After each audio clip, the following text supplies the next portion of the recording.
Hey guys, Jamie here from the old Creamery. It's a lovely 27 degrees today and the wind's blowing.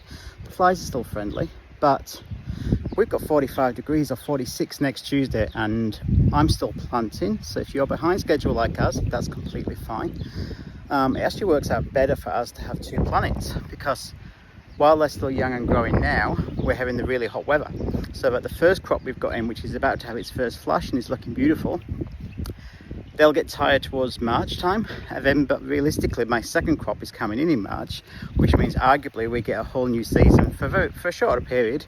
But because we have such a mild season, we can still be picking dahlias until the end of May, even early June sometimes, and we have a whole fresh brand new crop for that late season. Perfect for flower arrangements, perfect for the visitors who come. The workshops can get extended, but today, because it's that 45-degree heat coming, I thought I'd show you how we're still planting young cuttings into the ground and protect them over those first hot days whilst they're establishing.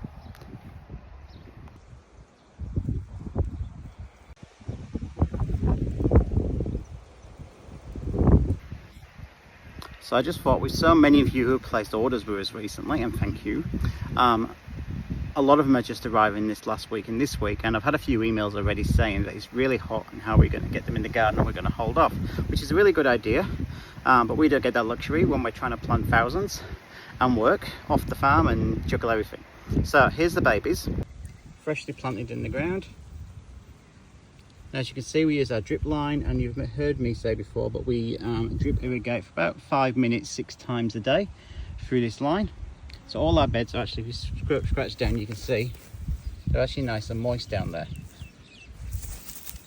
So that's a good spot. We want to get the moisture up. Now we're going to give these a bit of sun protection too. So to protect our young plants in the ground, we're going to give them a sunscreen. So we use a product called Kaolin clay. It's actually a natural insect barrier. So it'll work on mites, thrips, and it covers your leaves like a chalk, which also protects them from hot sun. Now, I don't use the amount on the back because I find it, I'm not trying to control insects with this. I'm trying to give it some sunblock. And we found out previously that it can halt photosynthesis on some of your plants. So we don't want to put it on too heavy. So I usually go about half the recommended rate. So for this one, we're going to say it's 50 grams. Well, I've got a quarter of a cup, and I'm probably going to go half of that.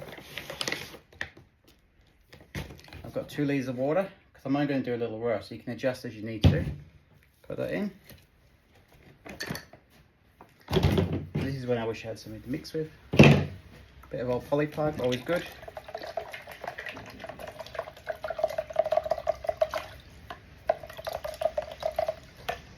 Then we're going to add this into our little spray unit. Now we just use a 5-litre spray unit for doing small jobs. I have got a lot bigger one obviously for the paddocks. But this is from Kogan. Wasn't much, maybe $70, something like that. Rechargeable, just plugs into your USB cord. And it's been pretty good for us. Put that in. And then we'll head outside.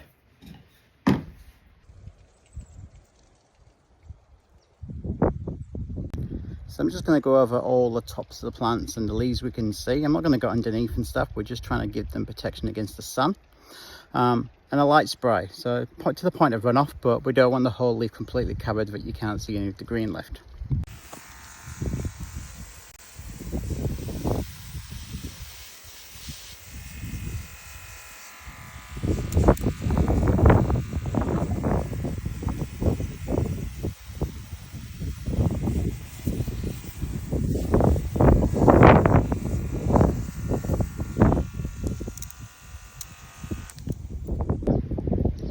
Now, it might look like you're not getting much on when you're actually spraying, but it looks just like a cloudy substance. But when it dries, you'll get to see how much of the clay has actually stuck to the leaf. And then you want to leave that to fully dry, so typically about 30 minutes, an hour, and then we'll put our mulch on. So now that they've had time to dry, you can see just by looking, they've got this very faint covering on them, so it's just enough to help them on these hot days which are coming. Then it's going to be time for mulching. So we use straw because it comes from a local farm, and it's nicely broken down into smaller chunks, so it's nice and loose. If it was big and heavy and chunky, then I'd break that down into almost like a shaft, or a shaft rather.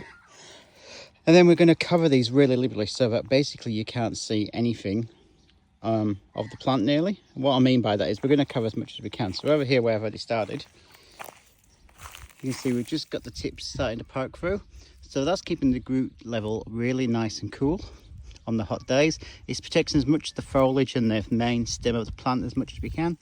And these were done about a week ago and they're already starting to poke their heads through. So I might put a bit more on them too. So we'll do the whole row and we'll come back.